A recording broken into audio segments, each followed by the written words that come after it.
Za sve to ima rješenja. Kreći se u prostoru i niko neće skužiti da ti drhte ruke ili noge. Kreći, napravi korak naprijed, korak natrag, izmakni se iz tog mjesta u kojem si zablokirao. Jel? Samo dođi do flip charta, napravi pauzu. Znaš koliko je to, evo recimo to je isto glumačka tehnika, koliko pauza znači u trenutku kada niko ne zna zašto si ti napravio pauzu.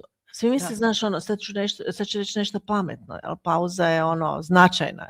A ti samo se pokušavaš sjetiti gdje si stao, jel? A da ne kažeš na glas, joj, šta sam ono sljedeći htio reći? To naravno ponekad ljudi kažu, pa čak i bude fora to, ali... Ne, može i to biti tehnika. Isto, šta sam ono htio reći, ako si uživo s publikom, onda ti publika odgovori. Kaže, stali ste kod... Znači, publika surađuje. I to je isto nekako prirodno. Ljudi vole da si ti prirodan, bolje nego da to izgleda kao da čitaš, znaš, da si savršen.